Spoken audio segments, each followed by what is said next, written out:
Dr. Carolyn Smith, and Dr. Emily Buhrow Rogers.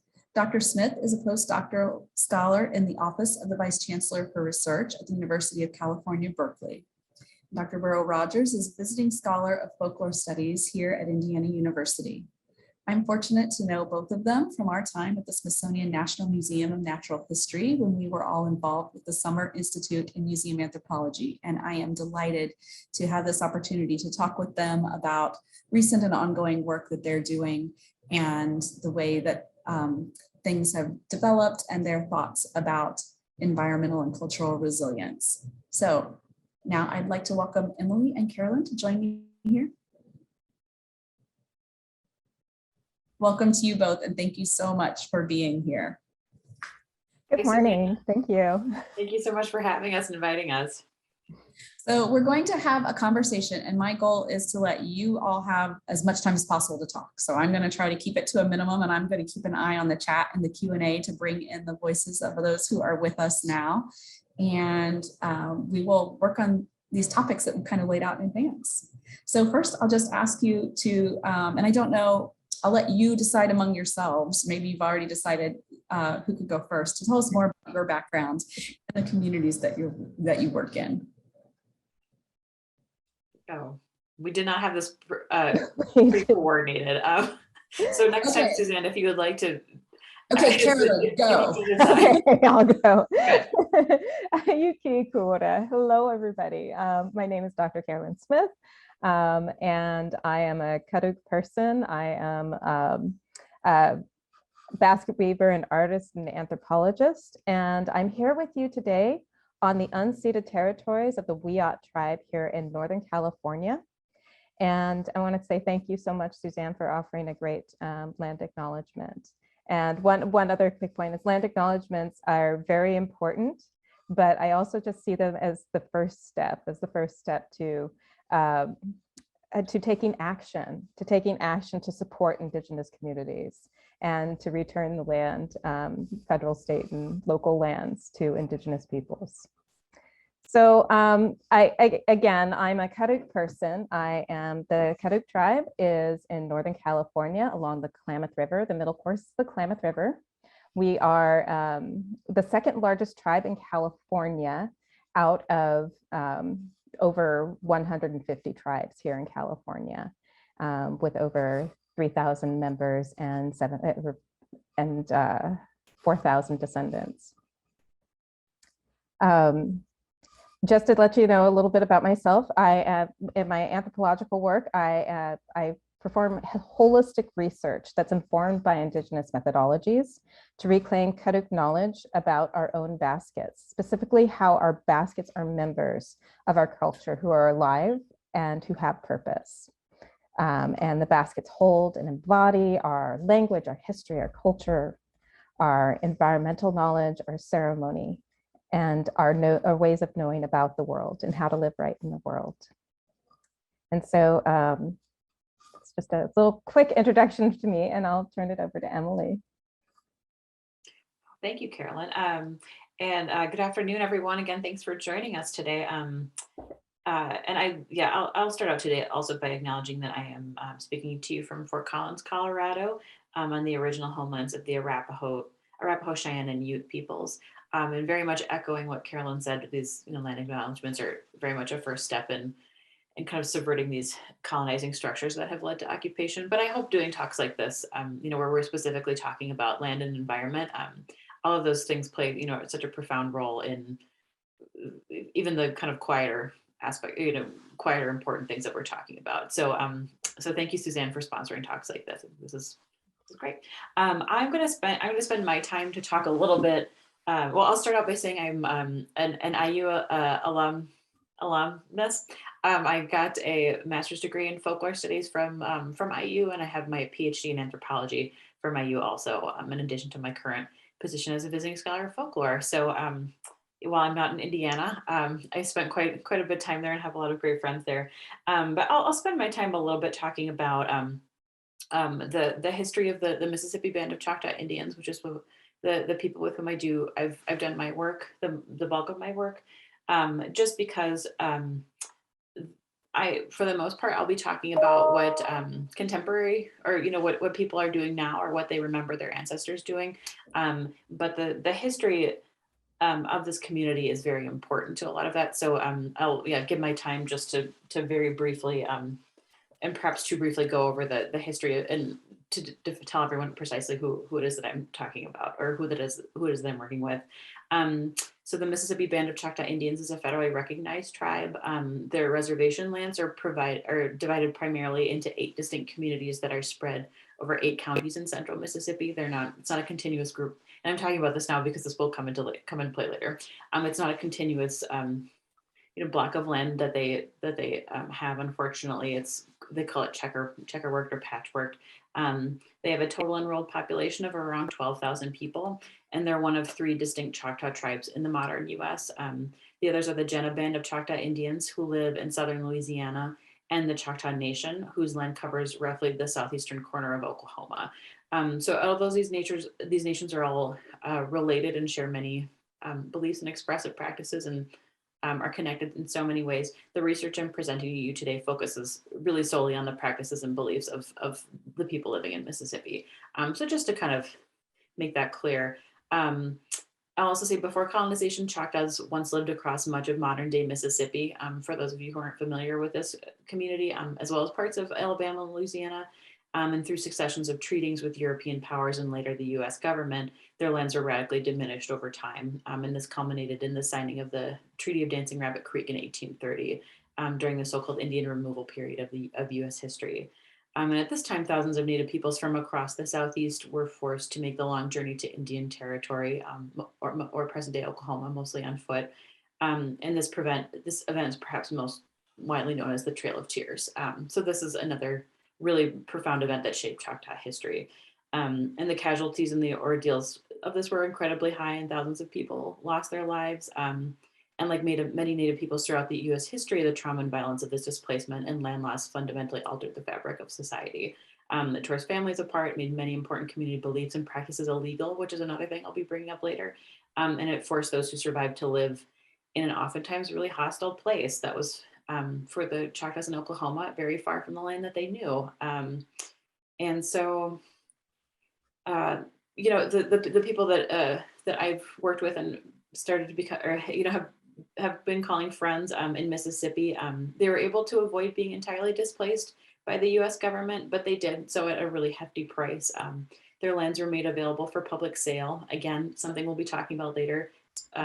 And they were stripped of their tribal recognition, among other rights. The tribe didn't regain its recognition in the eyes of the federal government, at least again until 1945. So that was over a century. So yeah, and our talk today about resilience, again, this complex and really painful history, just really, has affected how Choctaws in Mississippi, as they told it to me, really relate to their cultural practices and to their environment. So that was, a very short version of Choctaw history, which is, very long and very important and fascinating. But I'll end there with that preface.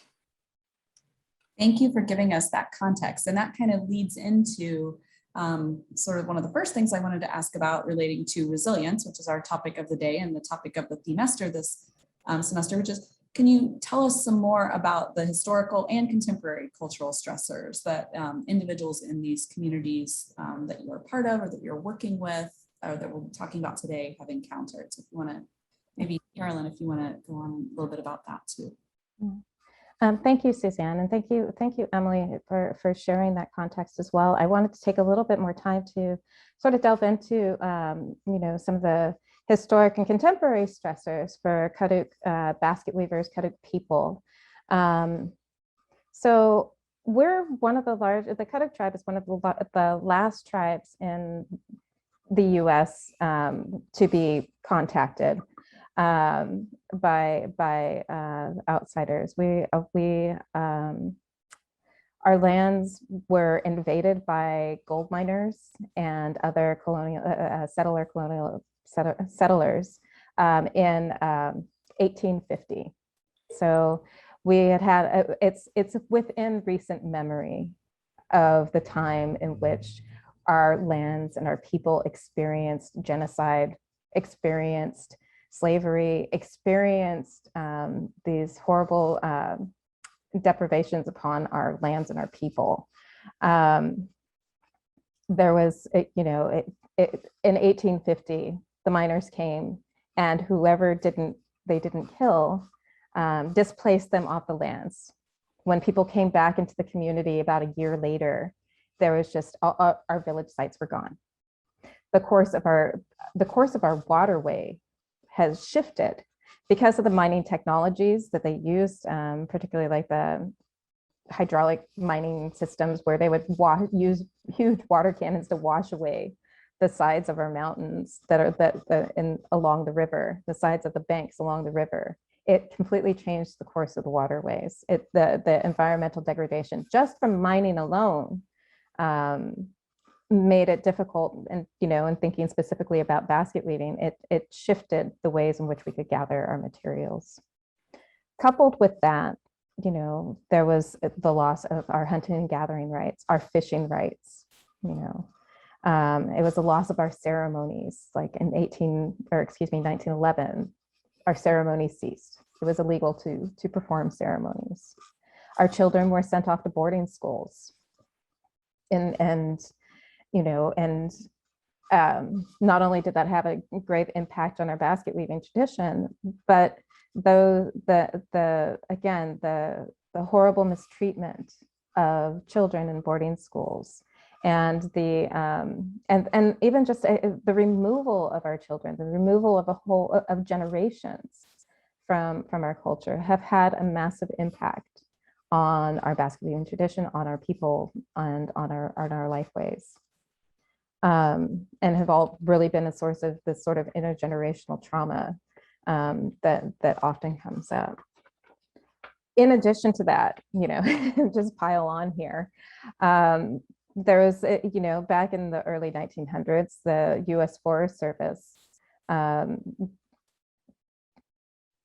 basically took over our land. So our Aboriginal territory was over 1.2 million acres. And today, we don't have a reservation, and we have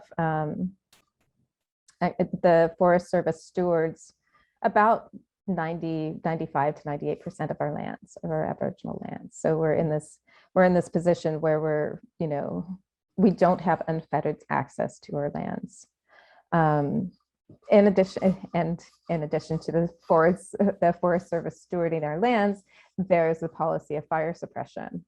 So, we live in a mountainous community, and we had traditional burning practices of women who would burn closer to the village for food and for weaving materials. Men would burn further out from the village for the health and vitality of the hunting, of different animals and the other different plant species. And then, of course, there would be other Native American burning and also natural occurring burning. And all of this really shaped our landscape. And with the coming of the fire suppression, it devastated. And in addition to the forest, the logging industry coming in and planting, pines where they weren't there before, have really had a huge negative impact on our landscape and the land in which we rely. And we're starting to see that. I mean, we're not just starting to see that, but we're really feeling those impacts of the fire suppression from the U.S. Forest Service policies, without being able to perform our cultural burns, our prescribed fires. Now we are having these I'm sure everybody's heard about the California fires, the California wildfires, these mega fires that burn hundreds of thousands of acres every year in California, and particularly in our area. And so these are these are not only historic, but ongoing stressors that we see in our communities. But it's one of those things that through all of this, we have persisted. Through all of this, we have continued our practices. We have pushed back. And I can talk a little bit more. I don't want to drone on here, so I'm going to turn this over to Emily. Right before I want to yes. ask one quick follow-up question. You talked about the weaving materials and the changes with time. Can you just say really quick a little sidebar about what are some of those materials and what are some of the changes? Oh, absolutely. So our baskets are twine baskets. We use roots and sticks. So we use pine roots, we use spruce roots, we use willow roots and other roots for the weft of our baskets. We use hazel sticks and willow sticks for the warp of our baskets. And then we also use, we do overlay weaving. So we use bear grass, we use woodwardia fern that's dyed with alder bark. We use also maidenhair fern, which is like a really beautiful black fern. We also use porcupine quills and dye those with moss lichens. Quick note about the porcupines, back in the 70s, the Forest Service and the logging industry determined that the porcupines were sort of destroying some of their areas. So there was a program of eradication of porcupines in our area. And Humboldt State University, which is up here, there's some researchers there who've put out wanted posters or missing posters. Have you seen me? There's porcupines that are starting to come back after this eradication in the 1970s, but there's still very few and far between. So with the impacts of fire suppression on our basket weaving materials specifically, so bear grass, let me just one second. Yes, visual aid. Visual aids. So bear grass, this is a tobacco basket that I wove. It's not the greatest shape. They're a little bit more round, and this one just decided to be more of an acorn. But anyway, so bear grass is this beautiful white creamy material that we use as an overlay for designs, and it's a fire adapted plant. So in order for us to be able to use it appropriately in our baskets, it needs to be burned every year. And when you burn bear grass, so when you have a blade of bear grass, there's like a shiny, smooth side, and then there's a rough, rigid side, and it'll cut your fingers pretty well. And then there's a rib in the middle of the blade on the back side of it. And when you burn bear grass, that rib in the middle of the blade is actually a lot smaller, a lot smoother. So, when we're doing the overlay with the shiny side on the outside and the rough side on the inside, that rib doesn't make our bear grass poke out if we're using bear grass that's been burned. In addition to that, when you don't burn bear grass, we don't have burned bear grass, it's brittle, it's hard, it doesn't cure right, and it's not suitable for weaving. So again, with hazel sticks, hazel is also another fire adapted plant that we use. And we collect hazel a couple of years after it's been burned. If it's not burned, it grows knobby, there's bug infestations, it's not strong. With the fire, and the new shoots that come up after they've been burned are actually much denser, much straighter, and no bug infestations. If we don't have those burns, we can't really use those materials. And there's other, I can go on, but one other one, there's the willow sticks and willow roots. And the willow root grows right along the river, on the little river banks. And, there's a couple of different means for willow to make it suitable for weaving. One is when the river rises in the winter and then it goes down, what it does, it washes away all the dead detritus, basically bad willow trees downriver. And so what we're left with are really strong, nice, healthy willow sticks. Also in the winter it freezes, and that freeze actually helps kill the bugs and everything else. And so now with climate change, where our winters are warmer, the water doesn't rise as much, we're having a difficult time gathering over willow even.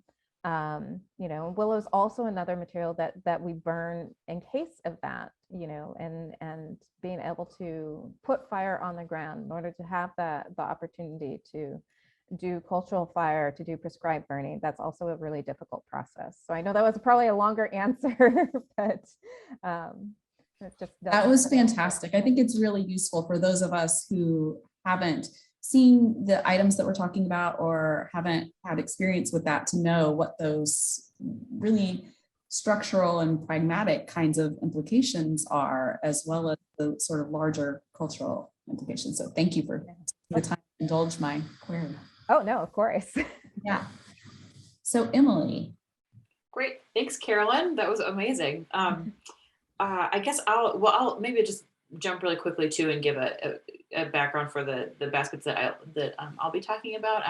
And I do have 3 on display behind me, if you don't mind me pointing. We have this one, and this one. Those are the only material, in kind of comparison to the really rich tradition that Carolyn's talking about. The Mississippi Choctaw will only weave with one plant, which kind of presents a different set of a related but different set of problems when we're talking about environmental resilience. But it's called river cane, or in Mississippi they call it swamp cane. It looks very similar to bamboo. It's in a lot of biological levels. It's very closely related, but it's indigenous to North America. Whereas like what we're used to seeing is come from Asia, or even the stuff that grows in Bloomington or parts of the South was imported from Asia. So this is kind of a different plant, but you can kind of imagine what that would look like. And they're made, the baskets are twill woven, and they're made by stripping the exteriors of these cane pieces. I'll be calling them culms, but they're just like one stalk of cane, but peeling the exterior of those off. So it's this really very sharp, but very waxy, resilient, and durable piece of the cane. And then as you can see here, it can be, they kind of flip it over and you can dye it lots of different colors. Today they use aniline dyes. And so you get really an amazing array of colors also, which is really fun to see. And these 2 are recent. They were made at the 2017 and 2018 Choctaw Indian Fair. So those were just made a few years ago now. And then this one is, these 2 are purse baskets, so that's exactly what they sound like. They go over your arm and you can wear them like a purse. They'll often go with the regalia of the Choctaw Indian princesses, which is really fun to see. So they coordinate with outfits. And this one is, it's called a heart basket. That's what was described to me as a very old form, but it will hang on the wall, and it's characterized by that point at the bottom. And I believe that one is made with, I'm not sure which dye it is, since it was an old museum piece that went up for sale, and that someone at the Choctaw Indian Cultural Center offered to me to collect for just documenting my time there, and to maybe find a nice museum for a home for it. We'll see. But I'm not quite sure what the dyes for that are, since I don't have a lot of information about who made it. And also it's faded a bit, since it is a very old piece. I was told it was a bit of an old piece. So so that's just kind of just 2 of the many different types of morphologies and styles of Choctaw basket, so that just to give you an idea what those would look like. But I guess since like I said before at the beginning, my work was mostly talking to modern weavers and asking them what they're doing now, or what they remembered their parents or their grandparents doing. And Carolyn, actually, if you want to chime in on this at any point, or butt in at any point, because we've talked about this a lot. So I think there are some experiences here that overlap. But how difficult, in terms of cultural stressors, just how difficult it is to be a weaver. It's a highly skilled practice, in I guess dominant American society, maybe basketry isn't perhaps as popular as it once was. And you can buy them really easily in stores nowadays, but making them by hand is incredibly difficult, even under the best of circumstances. And the things that Carolyn and I are talking about are not the best of circumstances, to put it lightly. So just the how difficult it is both to acquire the materials needed to weave, if you're working with local materials rather than store-bought materials, and the skills that you need to actually be a good weaver, or be a competent weaver, to have a basket that meets aesthetic standards, meets certain parameters, will hold its shape, it won't fall apart. Which is, not something to be underestimated as someone who tried to make one. And I had a whole, I knew it was hard. There's knowing something's hard, and then there's experiencing that difficulty, right? So I mean, it's Yeah, in my time, I'm going to give space to that. Just how, yeah, in terms of cultural stressors, just how not to lose sight of how difficult and how few people can actually, Mhm. master this practice. Um, so yeah, patience, dedication, and something that my friend and weaver Pearlie Thomas once really aptly described to me as time taking. She made it into a verb, um, like a compound verb, which I thought was really interesting. And that's something that many of us think about when learning to make a new art. Yeah, we don't really think about when learning to make a new art form, but it shouldn't be underestimated. So for example, like we, to both to learn to weave and also to take the time to make these things, make these beautiful objects. They, you have to make time in your day. You have to, people are busy. There's our parents. They have other jobs for the most part. So it's taking time, from spending time with your children, or if you're Mhm. teaching your children at the same time, that's still, that takes extra energy. There's all of this space that really these weavers need to carve from their life that they dedicate to actually weaving. So yeah, job requirements, family obligations, childcare. People will weave through illness. There's lots of really amazing levels of dedication that I saw and heard about weavers going through to really keep weaving and keep working Mhm. for their community in this way, keep putting these beautiful things out there for others. Um, and as another weaver, Casey Big Palm, told me in the summer of 2016, he said, making it's not for everyone. It's a matter of personal choice and a lot of hard work. There's also practicing and perfecting intricate movements. If we have some folklore students in here in this room, we talk a lot about that, of course, in terms of skill and what sort of repertoires and masters and apprentices. There's lots of things, that are built into these baskets. Mhm. Picking up new techniques, developing existing skill sets, and those all really come from a weaver's devotion to their craft and their motivations for continuing it. Um, yeah, patience. Again, those artists who are prolific and really masters of weaving, like these two made by Eleanor Chickaway. She's everyone credits her as one of the best, and she's fantastic to watch. But she had to be patient enough to go deep into the forest to find the right cane combs. Like we've been talking about the environmental angle. Um, Mississippi is rife with venomous snakes, and these areas, these combs grow in swamplands or in kind of wetter areas. So there actually is a lot of physical danger just on an environmental level. I'll talk about Mhm. the human level and probably in a little bit later. But then there's the risk of cutting your hands when you're peeling these materials. You spend time boiling hot water to dye it. You do that for hours. And then you have to peel these razor sharp strips again and again to make sure they're all symmetrical, they're all right for weaving. So just in terms of material preparation alone, it's an incredible amount of skill and time present. Um, I also have to learn enough to create these designs and techniques, right? The ones that you see behind me, those are very different. The morphologies are the same, but the styles are and the actual patterns are very different.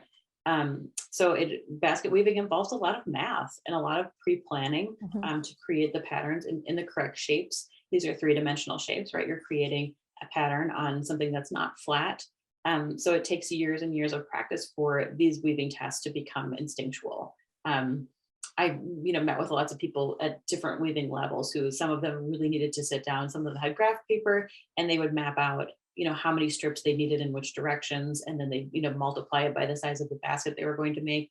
Whereas people like Eleanor Chickaway, she told me she could kind of just do it by sight now, or she goes, oh, I kind of know. And if she didn't know, she knew how to fix it, or if she made a mistake, she knew how to fix it in a really seamless way. So that all of that is built in the things that we're talking about. So in addition to the environmental stressors we're talking about and these really painful and disruptive histories, to put it lightly, it's hard. It's a hard work being a basket maker, and that really does play a part in it. Not everyone can weave, and I guess I'll end with that. That's a pretty Mhm. powerful statement. Not everyone can weave.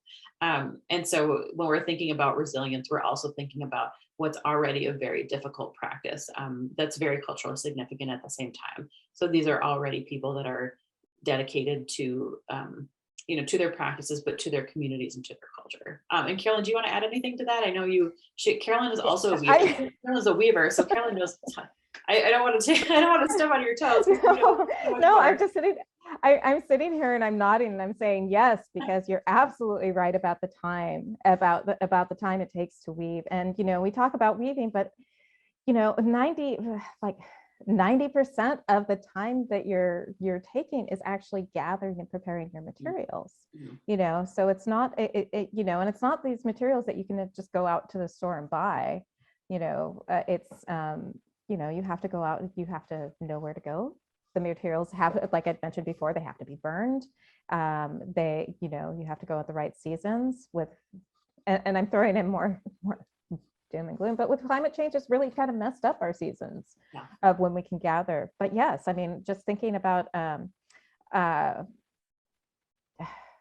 just going out and gathering, like pine roots.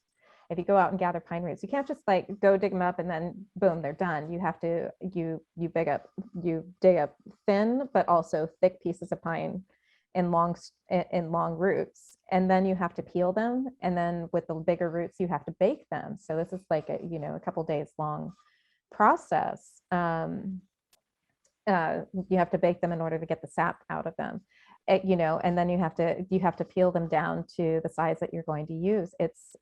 And then you size, with your bear grass, you gather these huge bunches of bear grass, but then you have to size it out so your materials are ready to, you have to cure it first. So it has to be dried in the sun, and this is a week-long process. Then you have to size it out so you have your materials ready for preparation. So there's a lot of work that goes into even just having the materials in order to go gather, or in order to weave. And and thinking about even just the time learning how to weave. So I think about it, pre-contact, children would learn how to weave. They would actually and they would learn through watching, and they would learn through gathering materials, starting, at age 5 and playing with their mother's discarded materials from baskets that she was weaving, and just playing with the materials and figuring it out and learning from that. We don't have that time today. We have school, we have work, we have other obligations, that are kind of built into our society that doesn't give us this time that we need to cultivate this practice in order to be able to do that. I didn't start weaving until I was, I think it's 15 years ago now, 12 to 15 years ago. And I'm still much of really a beginning weaver, only because I don't have that time to be able to invest in my practice in order to learn from each basket. And that's the other thing I wanted to mention about the materials is that, it's just, and this is kind of a little bit where we differ when talking about Choctaw basketry as opposed to, Cuttick basketry, is that, our materials, we don't really shape them down. I mean, of course, our materials, we kind of have this sort of conversation with the materials. So it's really, we have to adapt our designs and adapt our weaving and adapt the patterns to the materials in which we use, and so it takes a lot of not only sort of intellectual work, especially with the math and laying out those designs, because we're also, as we're adding body sticks, as we're growing and making the basket wider and broader, we're also adding, we have to add different rows, different stitches. And so we also have to think about how that's going to affect our pattern. So it's really sort of in this conversation that we have with our materials, with the patterns and weaving. So that's what I wanted to add there. Just another little kind of sideline, and I was thinking about this, Emily, when you were pointing to differences between something that is an older piece and then some that are very contemporary. Are these sorts of changes in material availability and therefore structural and aesthetic changes, are these things that you are seeing people use as ways to date materials and, when they're looking at examples, to be able to say, okay, so we know that this must have been in this time period because it has a lot of porcupine quills. And we know that after this point, those were much less prevalent, or those types of things. This is just a little kind of like side foray into what can we learn from the objects that are different than when we are studying things from documentary records. And I didn't say this because I know we're kind of trying to, Carolyn and I could talk about this all day. Yeah. In fact, we have for several days, if not months at a time. So I'm trying to, just kind of curate a little bit what I'm throwing in there. But yes, I also, there are things like that in addition to, of course, how materials change over time. Like I was talking about the differences, the visual differences between them. But dye uses have changed, of course, although people in Mississippi have been using store-bought dyes for when I was doing some recent museum research as part of the Indiana University material culture and heritage, laboratory. I forget what it's called. Not great. But doing research about how these aniline dyes were used a lot earlier than most scholars give them credit for. So people were really embraced these really bright colors that they could get using these manufactured dyes. I had a friend who worked at the Cultural Center. He said, do we really believe that if our ancestors didn't have access to these colors that they wouldn't have used them? And I thought that was a really powerful point, because now it's like, fuchsia and hot pink, and there are lots of different colors that are used still within broader aesthetics, but that are really deployed in interesting ways. So but dye can be one way to kind of see changes in weavings. There are things even like personal weaving signatures. Some people do have their own take on rim styles. Rim styles can vary quite a bit even within this community, so that's kind of another thing. Certain morphologies will come in and out of style, is another important thing, especially in the 70s. Carolyn might talk about the arts and crafts movement later, but there were a lot of women making vases, so like for flowers. So when wicker work, like in the 60s and 70s in popular culture, was becoming really prevalent. The Choctaw weavers were really kind of rising to meet that demand. They made things like the kind of flower baskets is one thing that I was thinking of, where they have a really narrow base and then a really fluted wide rim with a handle over it, where you'd see a lot of those in, you could buy a lot of those in stores. So they're kind of trying to make, either being really creative in how they could meet this demand for a very specific, Western aesthetic, or a, dominant American aesthetic for basketry. But I'll say too, and I was going to bring this up a little bit later when we were talking explicitly about resilience, but you can also see a difference over time in I think direct relationship to what materials were available.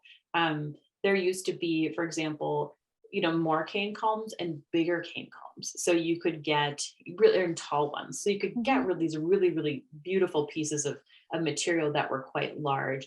And because of that, weavers could make much bigger baskets in the past. Whereas now, like Eleanor Chickaway, for example, told me that she knew how to make these, they're called hamper baskets, but they can be, I've seen museum collection ones that were 4 feet tall. They were very tall. And they would use one continuous strip of cane for the most part for those. But she was saying she did know how to make those, but she hasn't been able to get the materials to actually make them, because the material is rare, or the cane combs that they can find, just aren't that, aren't as allowed to grow as big as they once were. So there is this, and there's kind of some other elements there too, like using scraps, but I might talk about that later if we have time. But there are material and environmental based limitations that are embedded in these objects, or at least that these baskets are really echoing and can feel acutely when you look at them, if you know where to look.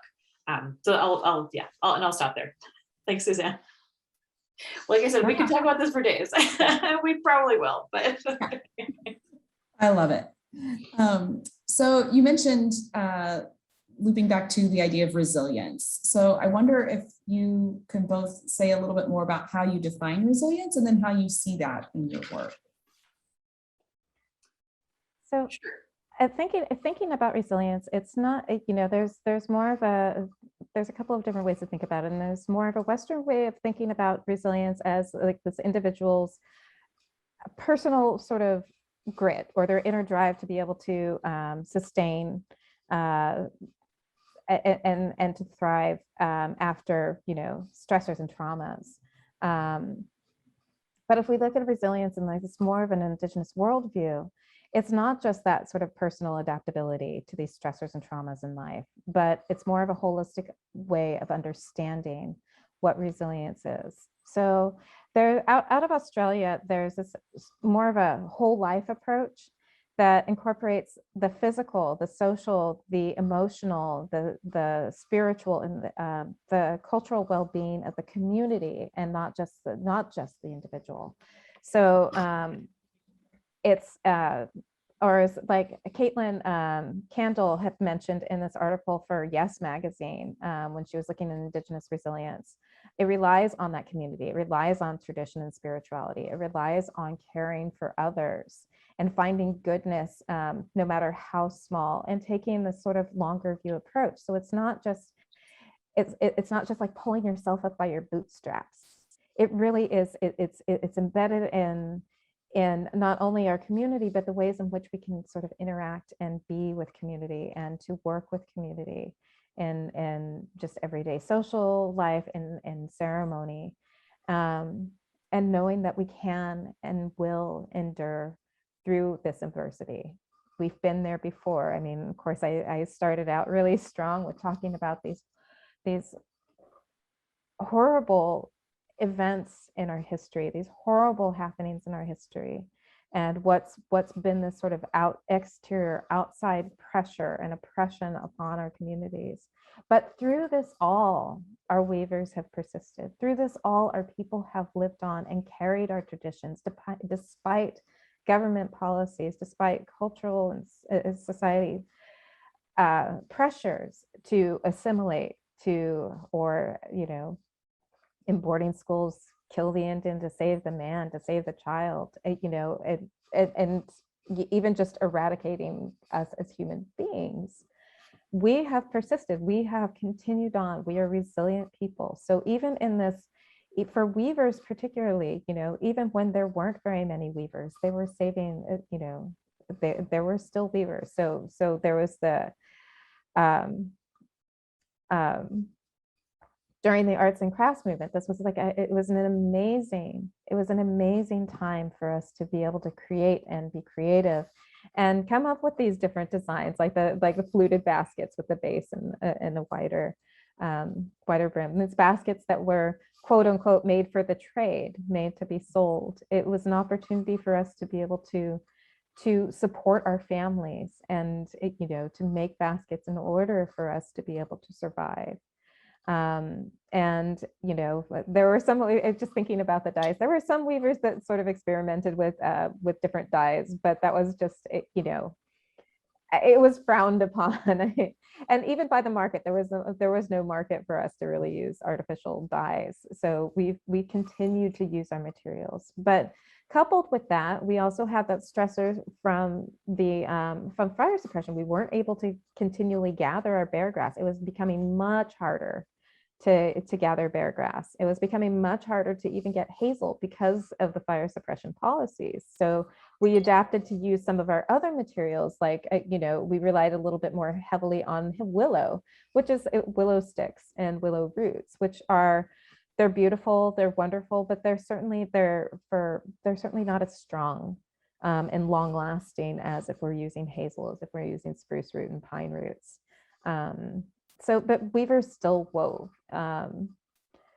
But then after sort of the crash of the arts and crafts movement, it became a little bit more difficult. More kids were being sent away. There were fewer weavers.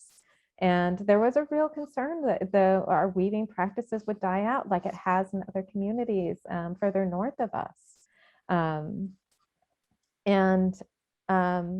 So what was really interesting was back in the 60s, there were very few weavers, very, very few weavers.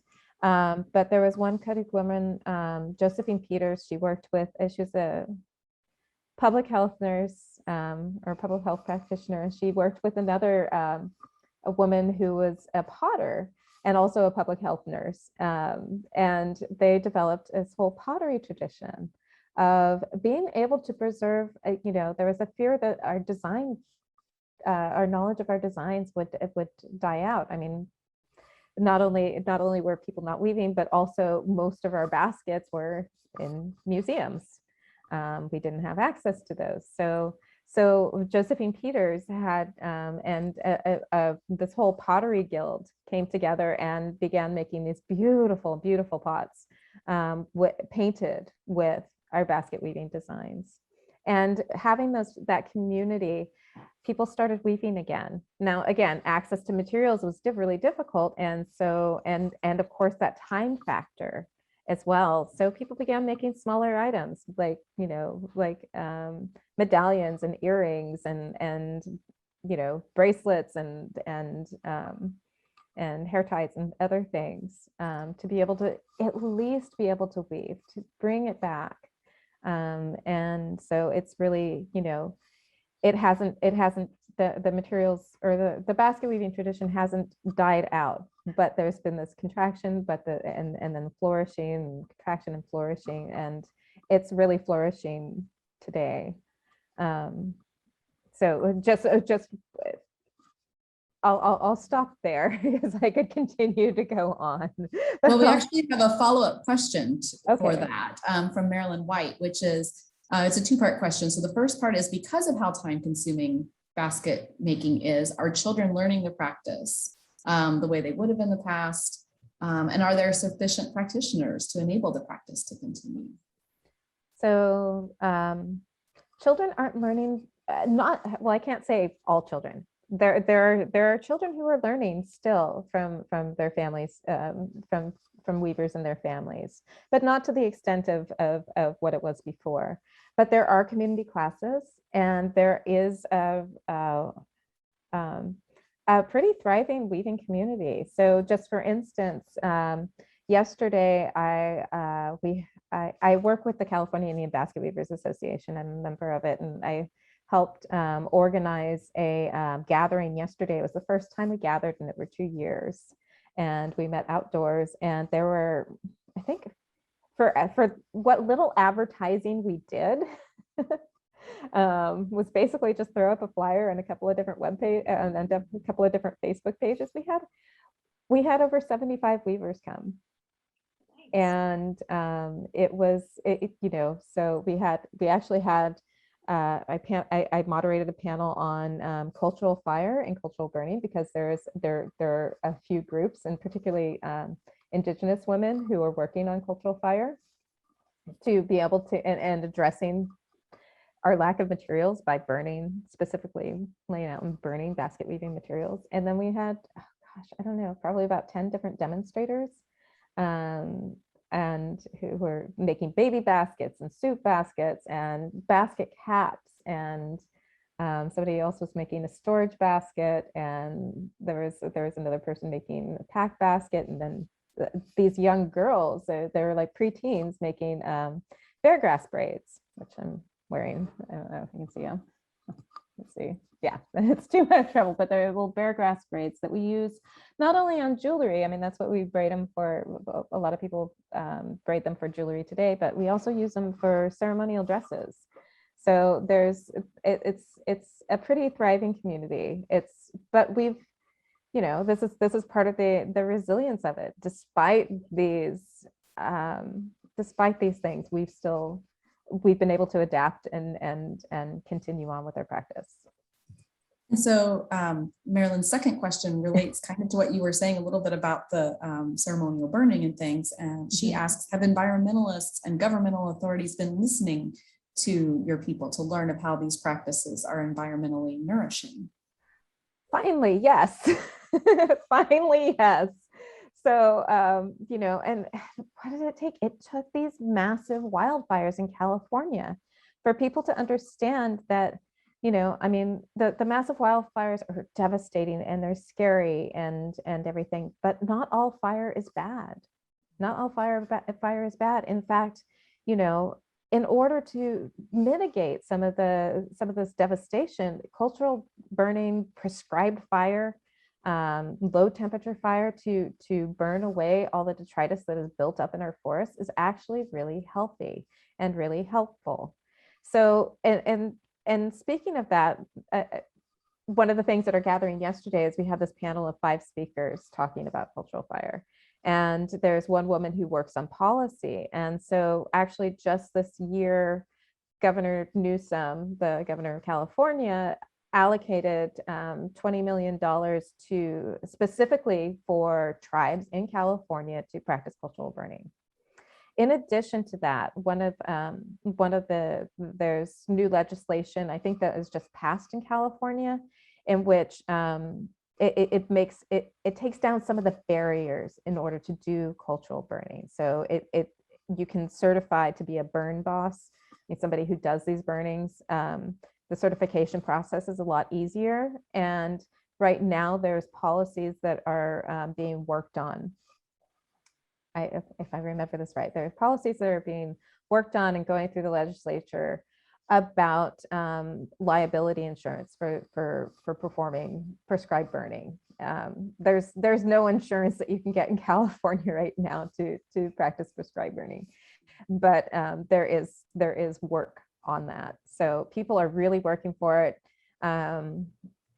Environmentalists are becoming on board. In fact, that's one of the things, is that we're not alone in this process of burning. So tribes partner with the U.S. Forest Service, with Caltrans, with state parks, with a lot of other nonprofits, and to work on solving this issue of burning in California. So this kind of relates to the other thing that we said we would talk about, which is, what are some points about cultural and environmental resilience that you'd like to take museum professionals and archivists and environmental, protection entities, and all, what are some of these other points that we can be asking other folks to be taking away from all of this? Carolyn, I feel like you're on a roll, so I don't want to stop you. I don't want to pump the brakes. Do you want to keep going, and then I can, we've talked about this a little bit in advance, and maybe I can just cover the points then that that might be non sequiturs. I can be the non sequitur person. Go ahead, go for it.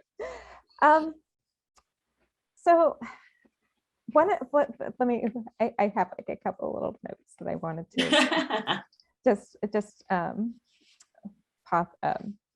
So just thinking, again, just one last sort of point on our resilience. It's one of the things that I told Emily when we did the Smithsonian Folklife chronicling culture and crisis series in our article. And I feel weird about reading my own quote, but I do want to read it. Please do.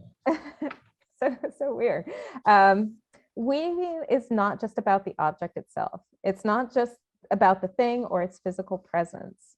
It encompasses our history as colored people. It encompasses the ways in which we've survived through horrific genocide and racism here in Northern California.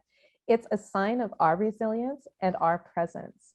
And it is our resilience and our presence. So, we think about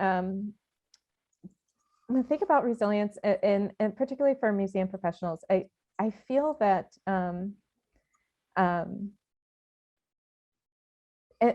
ways in which museums can support us is really, and I'm stealing a point that Emily had talked about, but previously, but by opening their doors in archives, and by openly and equitably collaborating with us. So, I think it's a little hard for me to talk about, but because there's such a complicated relationship between museums and Indigenous people. I'm a museum anthropologist, and I've run our tribal museum, and it's just, there's this tension because we see these baskets, we see these belongings on the shelves, and we know these baskets are alive, they have a liveliness, and they need to be with their people. They need to be in their communities. And so there's this tension when we go and see and view collections. And, you know, of course we have NAGPRA in place, but NAGPRA doesn't cover, you know, everything. It's not like we're going to be able to empty the shelves in a museum and bring everything back home. But we have to think about it in this way. These are living beings. These are part of our culture. And even just going back and thinking about the sort of arts and crafts era where weavers were making things for the trade. You know, it wasn't that weavers were weaving these baskets with intention, with purpose, in order to be able to survive, in order to be able to thrive and feed their families.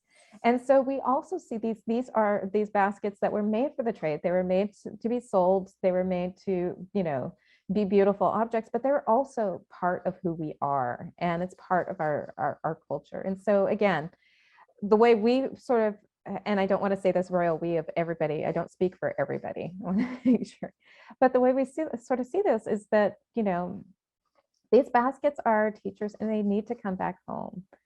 And barring that, if they can't come back home, we need to have funding in place, policies in place to make it so much easier for people to be able to view, handle, touch, pray with, bring back for ceremony baskets that are in museum collections. So it's one interesting thing is I was talking with the superintendent of the California State Parks for our district up here in Northern California yesterday. And we had at this gathering, we'd had this display of, gosh, well over 30 basket caps, of new caps that are over 100 years old. All of these caps are used in our ceremonies. And I was talking with them, he said, you know, if we tried to get these baskets from a museum to have them displayed out here in the open, there's no cases, they weren't surrounded by cases, it was misty and cold from a museum, they would be, no, absolutely not. But having these baskets here from people's collection, from their own personal, collections, from their family members, it was such an important thing. It's inspiring for new weavers. The baskets there themselves are there in community to be with us while we're weaving, while we're talking with them and at them and around them and hearing the laughter and being, it's such an important thing for our culture. So if there's one thing that I could say is for museum professionals, please facilitate the ability for us to be able to not only go to museums to see these collections and to be with them, but also ways for them to come back, you know, whether it's through a loan or, you know, a gift back to the community, anything. And then one last point, I know I'm talking a little bit further and then I'll turn it over to Emily. One of the projects that I've been an advisor on is coming out of UC Merced, and it's called Baskets to Bites. And as a group of grad students and their advisors. And what they have done is they've partnered with the Chumney Weavers, they're in Central California, on this museum, on this collection of baskets that they have at the UC Merced Library. They partnered with these weavers, and what they did is the grad students digitized these baskets and did 3D modeling of these baskets.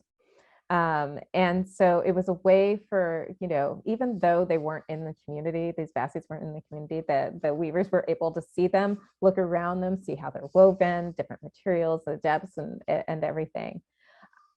The other interesting piece of this is that the grad students worked with the community on the metadata for these baskets. So it wasn't just, you know, your typical metadata that you would have with any sort of digital object, but it included indigenous knowledge, language, ways of thinking about these baskets. So there's these really innovative projects, innovative ways in which we can engage with museums, but it takes time and it takes funding and it takes the willingness to do it. So with that, I'll turn it over to Emily. So as a segue to Emily, I would just say for those who don't work in museum and archival fields and haven't engaged in that research yet, metadata is the collection of information about an object or an item that goes with it and helps to identify it. And it's really important that we think about who's getting to do that naming and who got to say those things. And so that's what Carolyn is saying. It is a huge, big, important step when we are asking the people of whom these objects are a part for their knowledge instead of just outside people telling about. So thank you, Suzanne. That's awesome. Sure.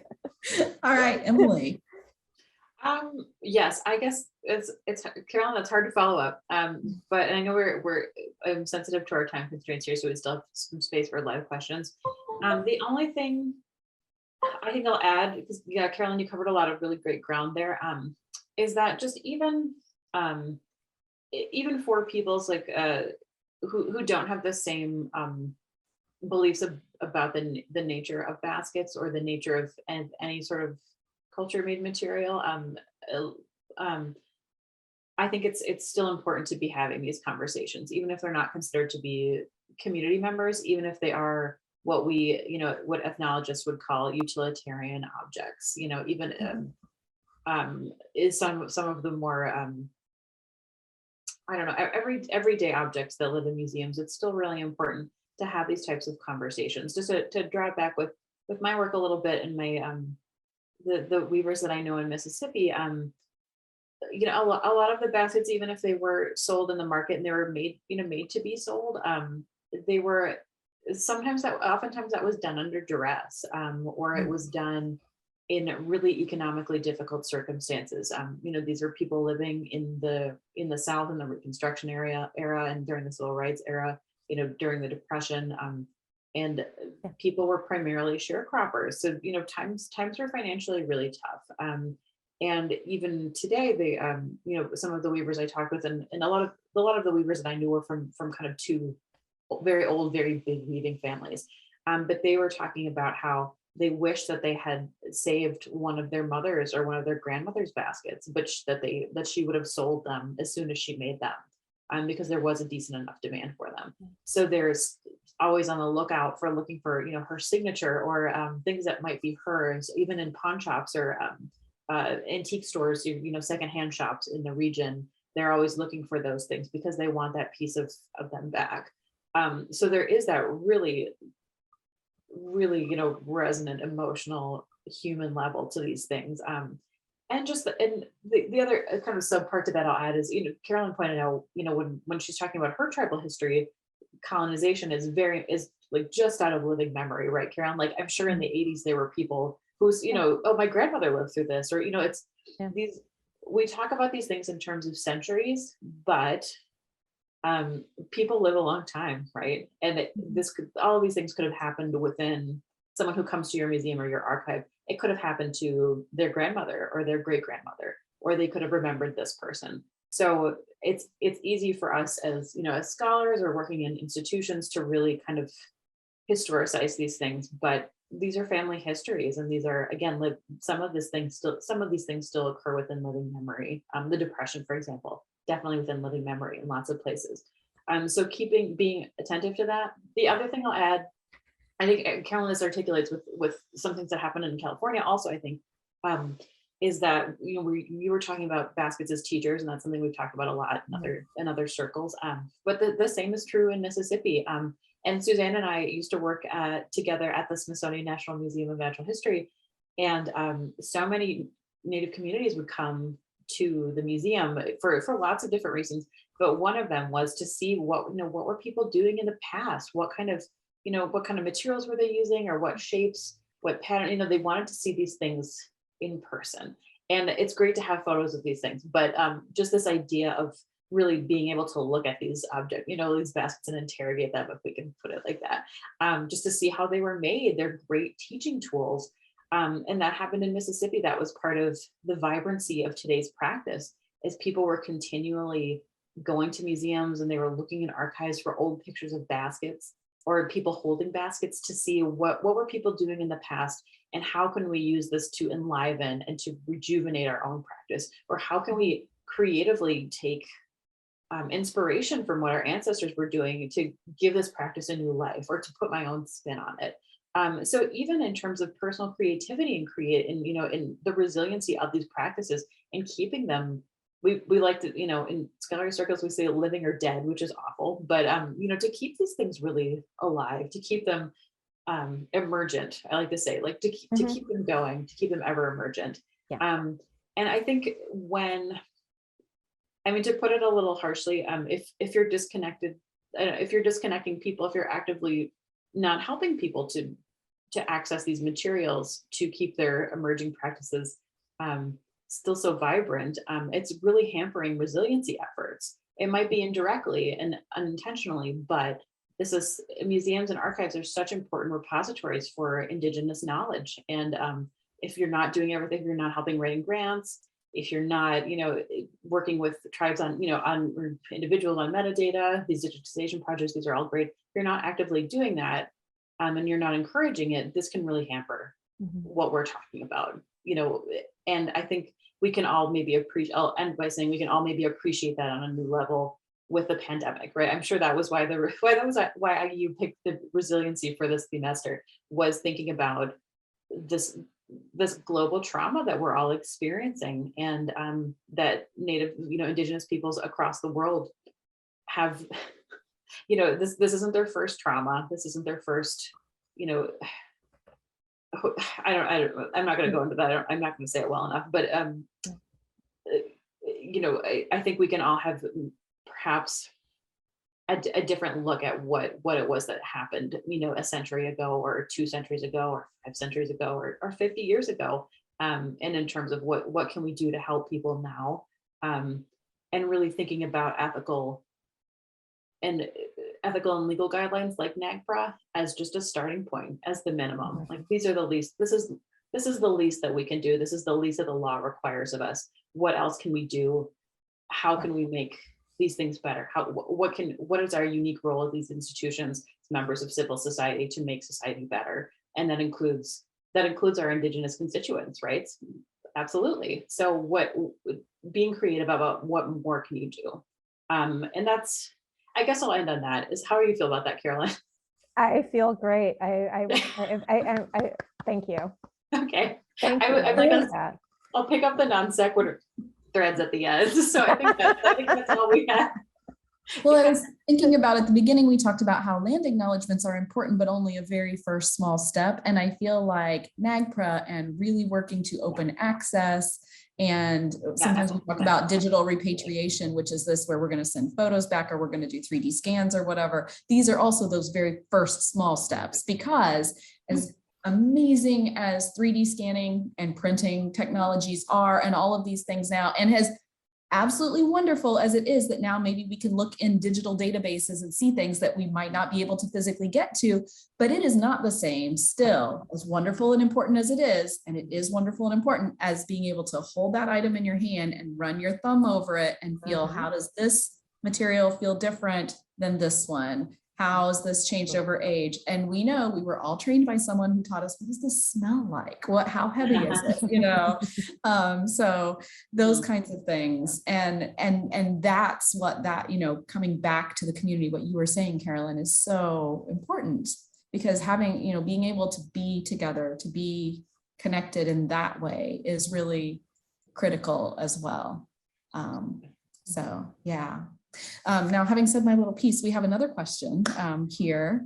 So this is also from Marilyn White, and she says, Carolyn, you stumbled over using the phrase personal collections, referring to baskets that were in people's homes. I know you're differentiating between what's in museums on display and how the baskets are thought of and used by people. So how should we understand the difference, and what word or phrase should or could be used to describe what people have in their own homes? I think that's a great question. When we think about, when we have these baskets in our own homes, they're not, there's the Musqueam understanding of belongings. So the belongings are these tangible tangible items that hold our history, that hold our knowledge, that hold our way of knowing about the world. And they're not like this possession. It's not just this thing, but it is something that was born, that has a life. And this is something that I have a responsibility for. I have a responsibility to care for this, and so it's hard to say it's a collection, because each basket is this touch point. Each basket is its own being. Each basket is its like own history and trajectory. And so I would say more of, instead of collections, I would say they're belongings. And one thing that I would really stress on that is that these are our responsibilities. Like we're responsible for them, and we don't take that lightly. Thank you. So if anybody else has any questions, this is a good time to send them to us. I was just thinking too, if we can, while we're waiting to see if anybody has the last chance, if either of you want to say a little bit more about differences you've encountered, because I know you've both done extensive work in archival collections where we're working mostly with photographs, papers, two-dimensional things. And then the difference in the types of experiences, research, things you think about can or can't access when you're working with material records, material things. I don't know if you want to reflect on that while we give people a minute to see if there are any other last thoughts they want to share with us. One, I guess, Carolyn, you probably have, that's the first thing that pops into my head too when I was, talking with, and this was not just weavers, this is people who did beadwork, especially dressmakers. Dressmaking was a really big part of my research also, and dressmaking is such a vibrant practice right now, and people love talking about it, I guess, or with me, they love talking about it. But just this idea that that I guess I'll say, objects in my case, or material culture, is going back to that idea of objects as teachers, and how they kind of, these different makers, these different weavers have, it seemed like everybody had a different repertoire of skills. Everyone had a different combination of styles that they knew how to make, or morphologies that they knew how to make, or even cane like play. I didn't talk anything about about the materials, but like the very infrequent availability of these really good basket grain cane stands. People knew different ones, and they didn't necessarily share with one another. It was kind of a joke. It's like everyone's favorite fishing pole, like no one's going to share it. But I mean, really just how profoundly those things, and included in that were archival photos too, or even descriptions of baskets in older accounts, particularly since the French and the Spanish, even during very early colonial days, were in contact with the Choctaw, and the Choctaw appear in their pages and their records. So there's lots of really deep historical things that are embedded about baskets that are in there that are really surprising. But just this idea that baskets are just as important teachers as they can be just as important teachers as living instructors, just because of the basketries it's an additive object, right? It's not like a ceramic where you smooth it out. It's you can see, and when things kind of come apart, you can see how things were put together. And especially if you're a weaver already, I'm sure that there's a lot of information embedded in that someone like a museum anthropologist wouldn't necessarily know, or community members have additional knowledge that gives them so much more importance than just something that lives on a shelf. So I would say not to underestimate the power of objects, even just stripping everything else away as documents of the hands of other weavers, and that you don't really know what someone from that community coming in is going to see or find important about that, and just how profoundly these baskets can kind of disrupt what we think of as a linear learning curve of things being passed down from generations. Baskets condense time and space. That could be from a weaver from the 19th century. And if someone came and saw, oh, that's how they did this, I'm going to do this practice again, it totally shifts, scholarly narratives of how learning works really, or how learning can work in terms of time and in terms of teaching. So I'll put that there. Carolyn, I don't know if you want to follow up, or if we have lots of other questions. I'm not quite sure. We do have another question, but you're welcome to follow up as well.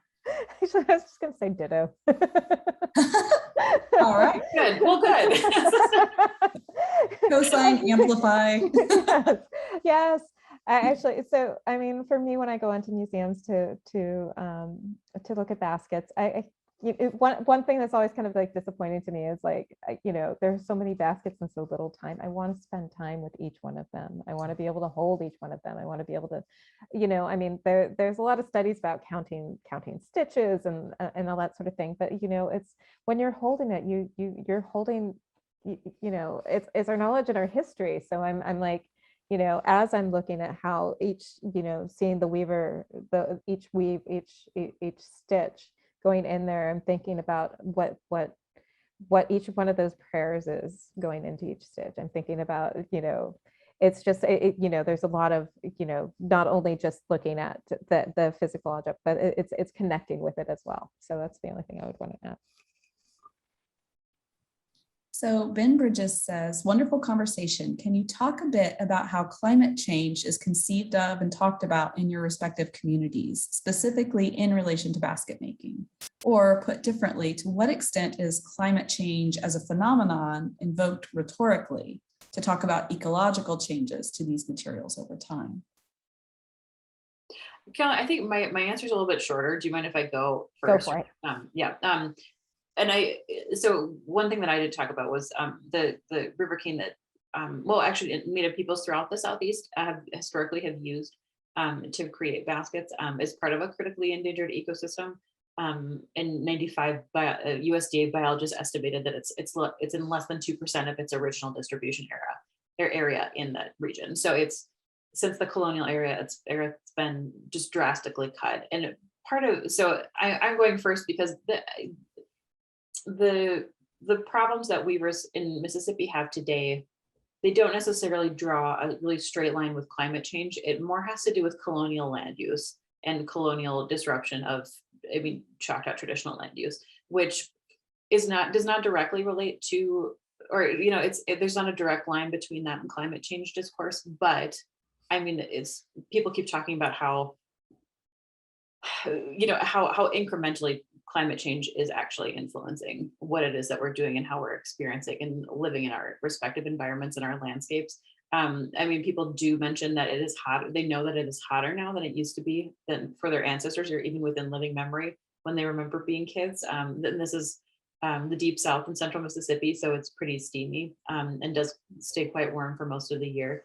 But I think it's important to toggle climate change discussions with land use change generally, because that's been part of the resiliency efforts of this as well, where it's Indigenous people in particular have had their relationships with their land disrupted really profoundly, and they've had to adapt to that. And I think, as this is I guess this is more of a personal opinion thing, but as climate change intensifies and affects more people, and more people who get the ear of more media organizations, the more there will be historical lessons embedded in the experiences of Indigenous people as they have changed to profound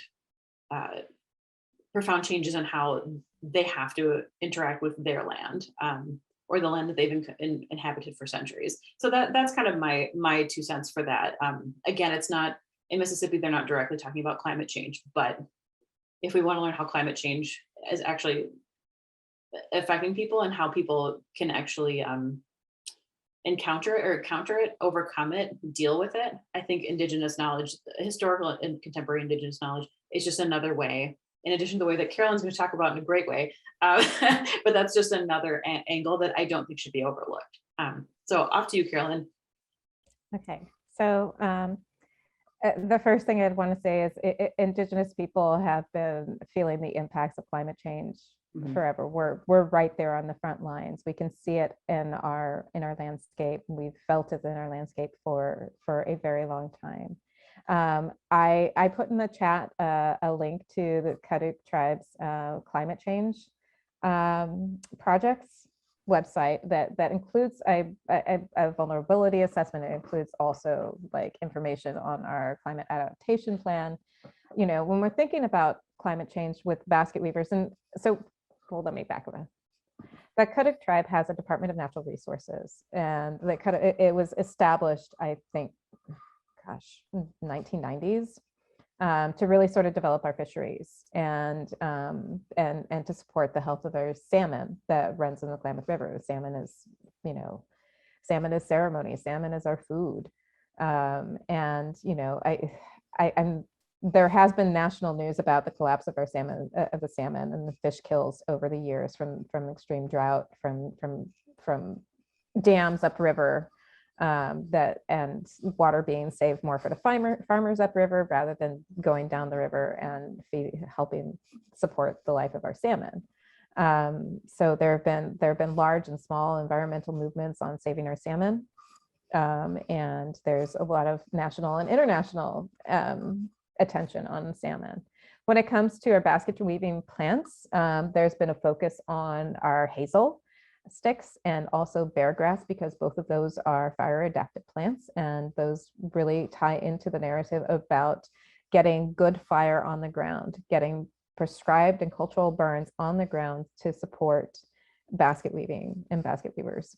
But there are so many other plants I talked about earlier that are also experiencing the impacts of climate change. And this is something that I've talked about with my teacher, Verna Reese. I'm going to plug, well, I'm not going to plug it because they're community-based projects, but she and I have been doing a series of community books about gathering specific plants, you know, Woodwardia fern and all the others. And as we go out in the forest and talk and go out gathering and talking about these plants, she's been weaving for well over 40 years now, and has talked about, you know, oh, I remember going to the site to gather Woodwardia, and when the 2008 fire came through here, it really kind of just halved the size of this large Woodwardia plot. And you know, and in addition to that, you know, the groundwater isn't there. I mean, you walk through this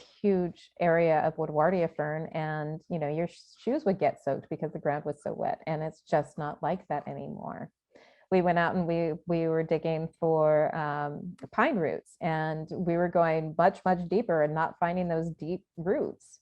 We ended up giving up for the day after we sat out there for like 6 hours digging for roots, because we couldn't find the big taproot that has to go much further deeper for water than what her experience was, than what Verna knew. So this is one of those things. It's like, you know, we have to talk to our elder weavers. We have to talk to our elders to understand that, you know, what they were gathering and how they were gathering. It's different now, and we're seeing these impacts. And so, you know, while it's important, I'm glad there's attention being paid to willow for hazel and bear grass, these two staple materials that we use a lot of in our baskets. All of our other materials are experiencing that impact of climate change, and we need to be able to work with scientists and partners to raise that awareness and to help mitigate that. I'll stop there. That's great. Thank you. So I think at this time I'm going to say, are there any other kind of final thoughts that either of you would like to share? I so appreciate your time. Oh, and Ben says thanks to both of you. Thank you so much, Suzanne. I've really appreciated having this opportunity to talk with you and with Emily about this. This is, you know, important. It's important work that we're doing here, and I'm grateful to have this opportunity. Thank you. Yoatwa. Yes, thank you so much, Suzanne. The last thing I'll say is, and this comes through the position I just had was a fellow at the Smithsonian Center for Folklore and Cultural Heritage, and I was working on a series that was documenting the pandemic, and in terms of thinking about resiliency, my feeling from working on that series was sort of an exhaustion with that concept, and maybe that's pandemic exhaustion generally, but just to underscore what a real and important and phenomenal phenomena that is resiliency. It's a lot of it has to do with just sheer will to keep going. And so I think, especially when we're talking about it in Indigenous context, it shouldn't be used quite so casually, or it's important to recognize how important and how embedded in in a really painful human history that is. So I really appreciate your series on this, and I think it's important, even irrespective, pandemic aside. I think it's a really important and really beautiful concept at the same time. So thank you so much. It's just been a pleasure to get to hear more about your work and your knowledge, and thank you for sharing with us on these topics. And again, thanks to IU Themester for their support of our series, and particularly this event and your virtual visit. And thanks also to the IU First Nations Educational and Cultural Center, and to the Material, Culture, and Heritage Studies Laboratory, and to all of you who have been here with us today. We very much appreciate it. We hope you'll join us for future events as well. This has been recorded, and it will be available online for later viewing. And I think everybody who was registered is going to get an email when that's ready, so that will go up. Feel free to rewatch, share with others. Thank you again. Thank you, Carolyn. Thank you, Emily. Thank you, everyone. Thank you. Thank you so much. Take care.